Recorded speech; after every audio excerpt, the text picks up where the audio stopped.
현장에 계시는 목사님들의 목회 노하우를 쏙쏙쏙 뽑아서 전해드리는 TV 우리 동네 성사학당 나는 목사다 편 시작하겠습니다. 지난 시간에 이어서 김지은 한명성 목사님과 함께하고 있습니다. 네, 목사님 안녕하세요. 네. 자, 두 번째 주제를 시작하도록 하겠습니다. 두 번째 주제는 지난번 말씀드린 대로 담임 목사 청빙 제도에 관해서 얘기를 나누고자 합니다.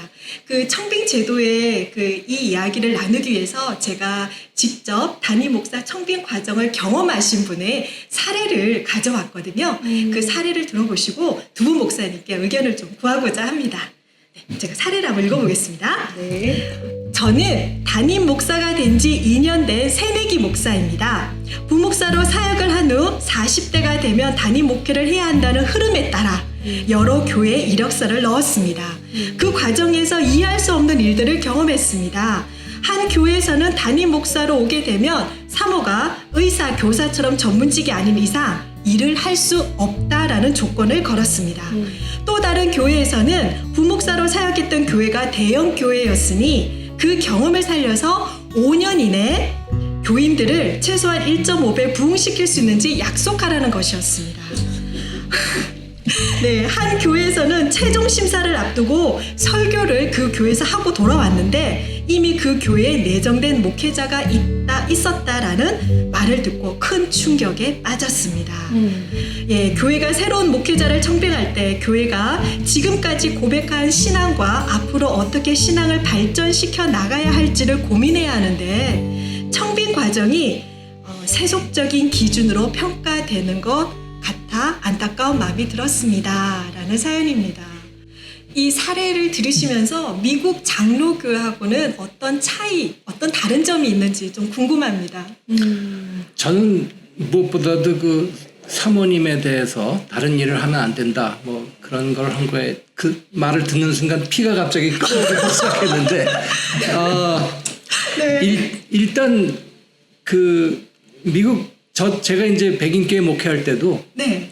제 아내에 대해서 아내가 이제 목사 안수를 또 받게 되는데 그런 거에 대해서 그 얘기를 왜 하나 하는 듯한 표정을 지었어요, 당회에서. 우리는 널 불렀지 네 아내를 부른 게 아닌데 네 아내가 뭘 하든 왜 그걸 당회에 얘기하냐 하는 굉장히 뻥한 얼굴로 저를 쳐다보면서 왜? 이러면서 그런 태도로 했습니다. 그리고 제가 이걸 카피해 왔는데 PIF라고 Personal Information Form이라는 게 있습니다. 이게 공식화된 이력서입니다. 그래서 목사가 이제 자기 이력서를 펴는데 여기 사진 붙이는 난 전혀 없습니다. 본인 사진은 물론이거니와 가족 사진. 그래서 제가 미국 목사님한테 웃으면서 한인교회에서는 가족 사진 요구한다 했더니 가족이 목회하러 오냐? 목사가 목회하러 오는 거지. 그러면서 웃으면서 네. 그분은 이제 남침례교에서 이렇게 했던 목사님인데 60년대 전까지만 해도 남침례교에서도 좀 그랬다. 근데 지금은 안 그런다. 60년대면 그런 얘기를 하는 것을 봤습니다. 그래서 일단 저는 사모라는 표현도 별로 좋아하지 않지만 네. 하여간 그 기본적인 태도는 그 목사의 부인이 와이프가 그 조만 목사 교회로서도 좋아하지만 일단 그거는 거리를 두는 경우가 많이 있고 네. 그 다음에 그 부부가 다 목사인 경우도 많기 때문에 네. 미국 교회 보면은 와이프는 딴 데 가서 목회하는 그런 경우들도 많이 있기 때문에 네. 그런 거는 전혀 기대하고 있지 않고 더군다나 이제 여성 목회자가 많다 보니까 그럼 이제 남편이 이제 사부님이 되는 경우인데 네네. 맞아요. 그런 건 그렇게 요구할 수 없으니까 그런 거에 대해서는 일체 그 고려 사항에 들지가 않습니다. 않다. 근데 사실 제가 어떤 그 그 청빙 게시판 이런 내용에 보면 간혹 이런 것들도 있거든요. 배우자 소개. 네, 그런 그래서 안이 보고 있군요. 저도 이게 정말 목사님 말씀하신 대로 담임 목사님을 청빙하는데 그 아내 사모가 어떤 분인지 자꾸 배우자 소개도 해야 한다라는 게 좀 저도 좀 이해가 되진 않지만 이 한국 교회 문화가 아직은 좀 그런 것 같습니다. 네. 근데 저는 한국 교회에서도 그게 음양 그 빛과 그림자라고 생각하는데 오래전에 신학교에서 가르치는 교수님인데 자녀들이 이제 미국에 와서 공부를 하기 때문에 방학 때만 가끔 저희 교회에 와서 이제 그랬었는데 그분이 그런 말씀을 하시더라고요. 개신교에 있다가 천주교로 간 200명을 상대로 네. 그 여론조사를 자기가 한 적이 있는데 네. 왜 개신교에서 천주교로 갔냐. 근데 여러 가지 이유가 있었는데 200명에게 공통된 한 가지 이유가 있었는데 그게 뭐냐면 천주교는 사모님이 없다.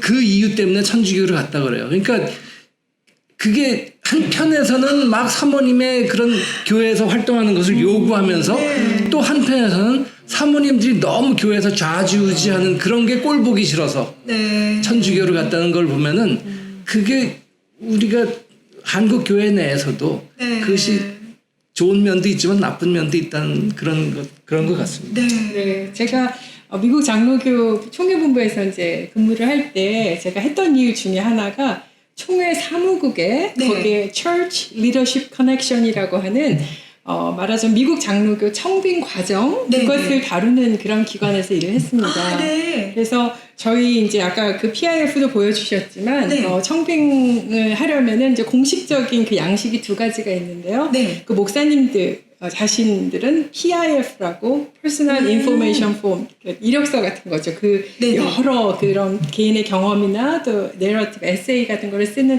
그것이 있고 교회 목사님을 청빙하는 교회 네 그 교회는 예전에 Church Information Form이라고 했는데 지금 Ministry Information Form이라고 네. 공히 쓰는 그런 공동의 양식이 있습니다.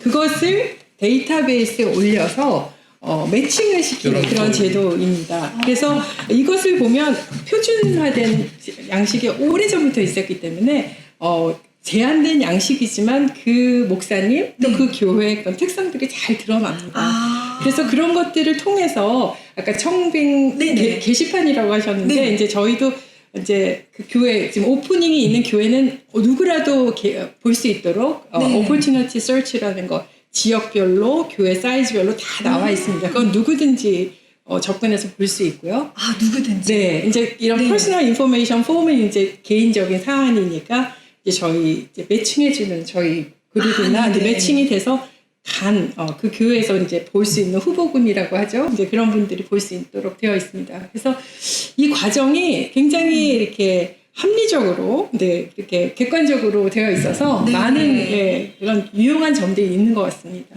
목사님 설명해 주신 이야기를 들어보니까 우리 한국 교회에서는 우리 담임 목사로 이제 본인이 가겠다 하면 어느 A라는 교회가 비워지면 그제서 이제 이력서를 내는 경우가 많거든요. 그럼 이 데이터베이스로 쌓인다 그러면 그 절차가 우리랑 좀 다를 것 같은데 좀 조금 더 구체적으로 설명해 주시겠어요? 네, 그러니까 미국 장로교에서는 목사 안수를 받으면 제일 먼저 하는 일이 이 PIF를 작성하는 일입니다. 안수를 받으면요? 안수를 받고 나면 이 Personal Information Form 자기 이력서를 작성해서 놓고 그 다음에 CLC라는 아까 이분이 일했던 CLC에서 주기적으로 한 2, 3년에 한 번씩 연락이 옵니다. 업데이트하라고. 그러면은 그거 들어가서 업데이트를 해야 됩니다. 그러니까 저도 그 총회 거기에 들어가면 제 PIF가 있습니다. 그래서 한 2, 3년에 한 번씩 업데이트를 해줘야 됩니다. 제가 그 사이에 뭐 2, 3년 사이에 뭐 다른 청빙 받아서 갈 수도 있고 뭐 다른 일을 할 수 있으니까 그걸 계속해서 업데이트 해주고 그 다음에 CLC에서는 중요한 일 중에 하나가 매치를 해줍니다. 거기서 이제 MIF하고 PIF를 보고 이 A라는 교회에 A, B, C, D, E 이런 목사들이 잘 맞을 것 같네. 네. 그러면은 그 A라는 교회 청빙위원회 네. 그 CLC에서 우리가 보니까 요 1, 2, 3, 4, 5 5명 목사가 당신 교회에 어울릴 것 같습니다 하고 보내줍니다. 그러면 청빙위원회에서 그걸 보고 물론 목사님이 개인적으로 이미 올린 자기 PIF를 개인적으로 그 교회 청빙위원회에 보낼 수도 있지만 네. 자천해서 보낼 수도 있지만 그런 식으로 매치메이킹해서 보내주기도 하고 또 총회 기간에 페이스 투 페이스라고 그래서 그 목사를 찾는 그 교회 청빙위원들 중 몇 명이 총회에 옵니다. 그 방이 하나 또 있어가지고 이제 거기서 이제 얼굴과 직접 얼굴을 만나서 보면서 그러니까 조심스럽게 하죠. 막 이렇게 네. 드러내놓고 하지만 그런 거가 공식적으로 네. 그런 자리가 항상 총회마다 있어요. 네. 그래서 목회지를 찾고 또 목사님을 찾는 교회와 목사님들이 네. 거기서 직접 만날 기회를 늘 생각하죠. 그래서 그 데이터베이스를 근데 그 기준이 첫 번째는 데이터베이스가 네. 기준이 되는 거군요. 예. 네. 아까 그 한 목사님 말씀하신 거가 그러니까 PIF는 다 들어갈 수 있는데 네. 이제 지금 적극적으로 이제 교회가 필요해서 찾은 경우는 액티베이트를 시키는 거죠. 활성화를 시켜놓고 이제 아닌 경우는 비활성화를 시켜서 이제 있다가 교회를 찾게 되면 다시 그걸 활성화시키고 근데 더 업데이트 시킨 이 PIF가 올라가는 겁니다. 그러니까 모든 목사는 저도 그렇고 한 목사도 그렇고 다 PIF를 가지고 있습니다. 지금 목사님 말씀 들어보니까 한국 교회 청빙 과정하고 가장 큰 차이점이 우리 한국 교회에서는요, 청빙 공고가 나면 그제서야 막 이력서를 열심히 쓰고 목회 계획서를 써서 이제 제출을 하게 되거든요. 근데 지금 두 분 목사님 말씀 들어보니까 미국 장로교에서는 이미 목사 안수를 받은 그 순간부터 PIF를 열심히 작성을 하고 그것도 업데이트를 해야 되고 그리고 교회에서 우리는 이런 목사님을 원한다라는 MIF인가요? MIF 요. 네, MIF를 또 작성해서 그걸 데이터베이스를 구축을 해서 매칭을 시킨다라는 게 와우 저로서는 굉장히 놀랍습니다. 네. 그러면 제가 생각하기에는 어떻게 보면 좀 굉장히 객관적으로 청빙 과정이 좀 이루어질 것 같은데 제가 아까 목사님께서 이렇게 살짝 보여주긴 하셨지만 PIF 네. 그리고 MIF에는 어떤 내용이 좀 들어가는지 궁금합니다. 네, PIF를 보면 기본적으로 뭐 이름 객관적인 것들이 쭉 나오고 그 다음에 어떤 포지션을 내가 원하는지, 네. 그 다음에 그 풀타임을 원하는지, 파트타임을 원하는지 그런 것도 있고, 네. 그 다음에 지역도 있습니다. 미국이 넓으니까 네. 어느 지역을 가려고 그러는지, 어느 주로 가기를 원하는지, 알래스카를 가려고 그러는지, 뭐 동부 쪽을 가려고 그러는지, 아니면 어디든 상관없이 다 갈 수 있다고 표시를 하는지 그런 것도 있고. 전역을 표시합니다. 네, 보통은 전국 어디든지 난 부르시면 나갑니다. 네. 표시를 합니다. 네. 그 다음에 이제 나는 신학적으로 어떤 성향이 있는지. 그것도 표시가 되나요? 네, 굉장히 그러니까 그게 뭐 진보적이다 보수적이다 그런 것보다는 네네. 굉장히 컴패셔넷한 쪽을 잘하는지 아니면 그 설교하고 예배 인도하는 쪽을 내가 관심이 있고 잘하는지 네. 아니면 뭐 가르치는 거에 은사가 있는지 네. 그 다음에 뭐 커뮤니케이션 같은 것도 나는 어떤 쪽을 잘하는지 내 성향이 어떤지를 쭉 얘기를 하는 것도 있고요. 네. 그 다음에 그 리더십 스타일이 어떤 스타일인지 막 리더십. 딱 독단적으로 결정해서 하는 스타일인지 아니면 의논해서 하는 스타일인지 뭐 이런 것도 나와 있고 compensation and housing 얼마 정도 난 원하는지 사례를 그 다음에 housing 그 사택은 어떻게 하는 거를 원하는지 뭐 이런 게 있고 희망사항을 그래도 적습니다. 희망사항을 적습니다. 그래도 굉장히 구체적이네요. 그 다음에 네. 일한 경력들, 그 다음에 교회에서 봉사한 경력들, 그 다음에 이제 중요한 게 narrative question인데 거기서 4가지 질문이 나오는데 네. Describe a moment in your recent ministry that you recognize as one of sources and fulfillment. 네가 최근에 한 목회에서 굉장히 성취감을 느꼈던 게 어떤 일이 있는지. 그 다음에 2번째로는 네가 어떤 점에서 목회에서 하나님이 너를 어떻게 부르셨다고 생각하는지 그런 거에 대한 소명에 대해서 묻는 게 있고 그 다음에 네가 아직도 좀 발전해야 될 부분이 있다면 어떤 부분이 있다고 너는 생각하는지, 그 다음에 네가 이렇게 발전의 여지가 있는 점. 가장 최근에 이렇게 어떤 변화의 경험, 그게 뭐 꼭 컨버전이 아니고 네. 변화를 주도한 변화를 주도했던 그런 것들이 어떤지를 묻는 게 있고, 그 다음에 statement of faith, 신앙 고백하는 게 있습니다. 네. 그리고 이제 가장 중요한 게 맨 마지막 부분에 네. sexual misconduct에 대한 것이 있습니다. 어머나. 그러니까 성적 위법 사항이 네. 있었는지, 네. 그러니까 그런 걸로 인해서 민사소송, 형사소송, 어떤 교회 안에 소송이 있었는지에 대한 거를 표시하게 돼 있습니다. 네. 그리고 있었다면 그거에 대한 설명. 네. 나 억울한 누명을 썼던 거다. 그렇지. 아니면은 내가 그런 잘못이 있었는데 내가 그걸 다 해서 잘 해결됐고 이제 그 교육도 받았다든지 그런 게 근데 이게 거짓말로 할 수가 없습니다. 네. 노회에서 그걸 인준을 해야 되기 때문에 PIF를 자기 혼자 써서 되는 게 아니고 PIF를 작성하고 나면 노회에서 사인을 해주는 부분이 있습니다. 거짓말로 과거에 그런 성적 문제로 인해서 소송이 있었는데 난 아무것도 그런 거 없었다 그러면 노회에서 보면 다 나오니까 네. 그런 게 있으면 허가가 안 되죠. 그런 것들이 중요한 부분으로 있습니다.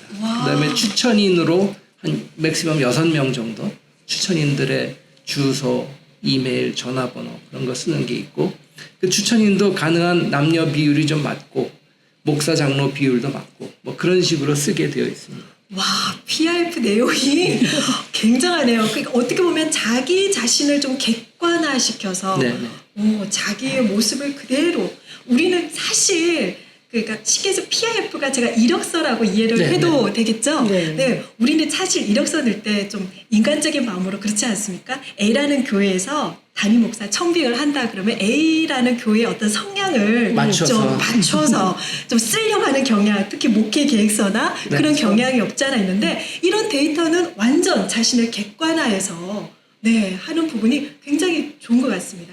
그럼 MIF는 어떤 내용이 들어가나요? 그 제가 설명할게요. 그 MIF의 그 교회에 대한 교회나 기관에 대한 그 설명은 이제 기본 이제 뭐 인적 사항, 그 교회에 대한 어디에 있는지 뭐 그런 것들이 있고, 교회 규모가 어느 정도인가 그게 군이 있어서 고를 수가 있습니다. 그래서 예배 출석 인원이 얼마나 되는지 그런 걸 참고해서 어떤 사이즈의 교회인지 그런 것들을 보여주고, 그 다음에 그 교회를 구성하는 구성원들의 인종이 어떻게 되는지를 꼭 표시하도록 되어 있습니다. 그 다음에 교회가 속한 그 지역이 뭐 도심인지 뭐 농촌인지 이런 것들 표시하고요. 그 다음에 이제 교회에 찾고 있는 목사님들 유형들, 뭐 솔로 패스터인지 부목사님인지 또 여러 스태프들이 있어서 그런 담임 목사인지 그런 것들을 표시를 하고요.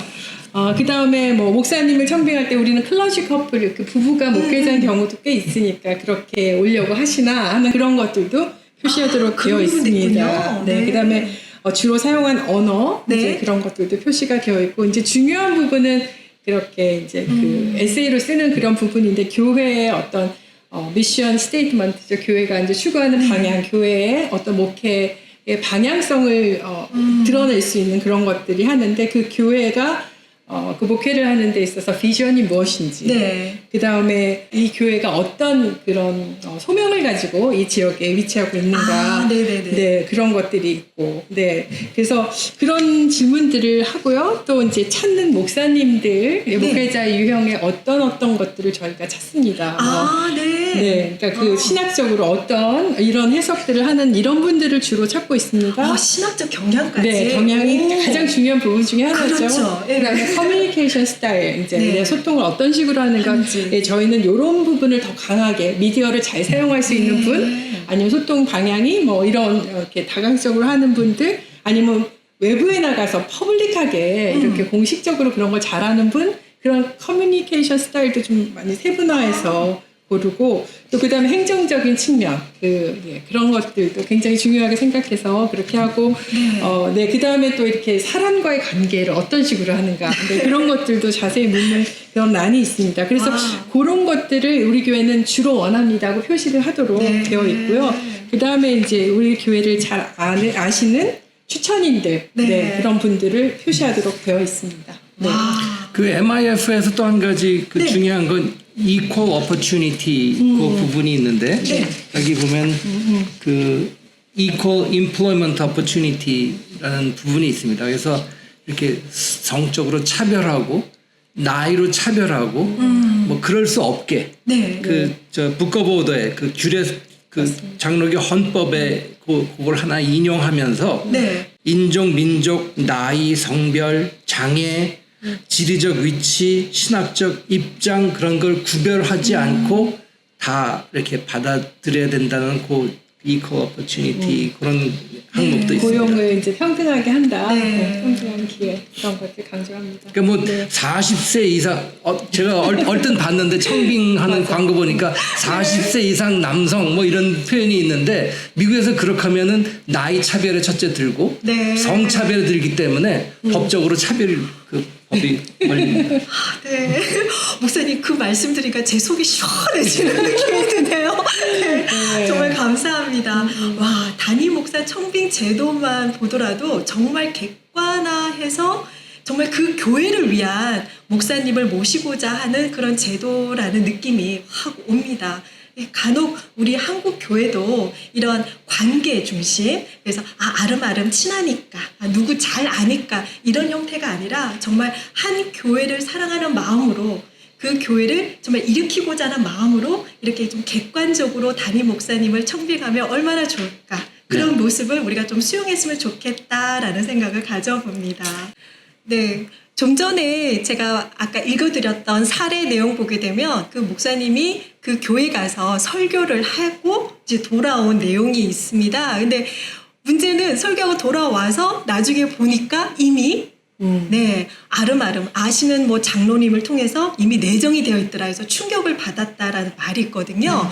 그러면 혹시 미국 장로교에서도 담임 목사님 청빙할 때 설교 이런 부분이 있는지, 그리고 또 장로님들이 이런 담임 목사님 최종 결정할 때 어떤 그런 권한이 또 어떻게 좀 이루어지는지 좀 궁금하거든요. 네, 그 세 가지 말씀드리고 싶은데 첫째로는 청빙할 때 설교를 그 교회 가서 설교하지 못하게 되어 있습니다. 그리고 그 교회에서 네, 제가 사역할 그 교회에서는 네. 못한다. 이웃 교회에 가서 설교하고 네. 청빙 위원들이 가서 네. 설교를 듣게 되어 있습니다. 제3의 장소, 예, 뉴트럴 제3의 장소에 가서 네. 그러면은 그 제3의 교회는 청빙 그 이제 지원한 목사님이 사역할 교회가 아닌 교회. 아닌 교회 다른 아닌 교회 가서 교회. 하게 그치. 되어 있습니다. 네. 그리고 청빙 위원회를 구성하는 것도 네. 청빙 위원장은 당회에서 한 사람을 보냅니다. 장로님 중에서 한 사람. 그 한 사람뿐이에요. 장로는. 장로님 한 분. 네, 한 분이고 네. 나머지 청빙위원들은 각 부서에서 대표들을 보냅니다. 뭐 성가대에서 한 사람, 여성교회에서 한 사람, 청년도, 근데 청소년부. 미국 교회 네. 보면 항상 거기에 청년이 들어가 있습니다. 청년. 그러니까 젊은 사람. 대표. 그러니까 뭐 청소년부든지 네. 영어덜트 청년부든지 거기서 네. 한 사람이 꼭 들어가 있습니다. 그러면 그 청년 대표면 청년이 그렇죠. 가는 건가요? 그렇죠. 네. 와우. 그래서 그런 네. 청빙위원회에서 그 의논을 해서 결정하게 네. 돼 있고 그걸 이제 당회에 우리가 이렇게 캔디데이트로 네네. 뭐 이렇게 파이널리스트로 이 세 사람을 추천합니다 하고 하면 이제 네. 당회에서 그거를 좀 보고서 네네. 이제 이건 아니다 하고 밖으로 놓을 수는 네네. 있지만은 네. 보통은 이제 청빙위원회의 의견을 존중해서 그렇게 가고 네. 그다음에 그 중에서 이제 결정이 되면 그 한 사람을 이제 노회 승인을 받아서 네. 공동회의를 거쳐서 노회 승인을 받아서 이렇게 청빙을 하게 되어 있습니다. 야, 청빙위원회 구성부터가 저는 굉장히 와 놀랍습니다. 네. 좀 전에 목사님께서 말씀하실 때 옆에 교회 가서 설교하신다고 하셨잖아요. 근데 사실 우리 한국 교회에서는 제가 지원한 그 교회에서 설교를 해서 설교를 준비하기 때문에 사실 굉장히 많이 긴장하고 그렇거든요. 그러면 미국 장로교에서는 내가 사역할 교회가 아니라 옆에 교회 가서 제3의 교회 가서 이렇게 설교하는 데는 특별한 이유가 있을까요? 네, 뭐 선보이러 가서 설교한다는 그런 의미가 아니라는 것을 강조하는 것도 있고 네. 또 제가 볼 때는 그 자기가 목회할 교회에 가서 설교하게 되면 네.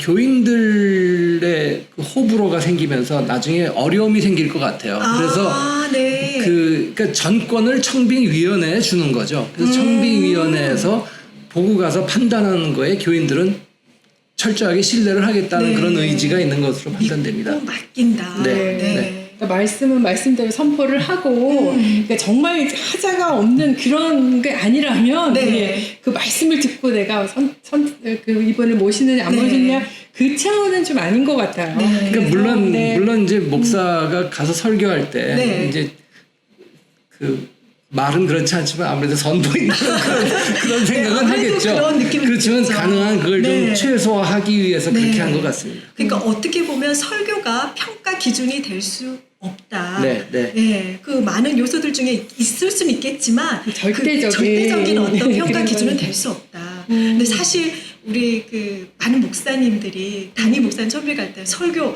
굉장히 많이 신경 쓰시거든요. 그렇죠. 그렇죠. 네. 그런 면에서는 정말 우리 좀 한국 교회도 그런 풍토가 좀 받아들였으면 좋겠다라는 생각이 듭니다. 네. 네. 이번에도 두 번째 주제 하니까 또 시간이 또 훌쩍 갔네요. 목사님 두 분과 얘기 나누니까 시간이 너무 잘 가는 것 같습니다. 자, 오늘도 두 번째 주제 이렇게 재밌는 이야기 들려주셔서 정말 감사합니다, 목사님. 감사합니다. 감사합니다.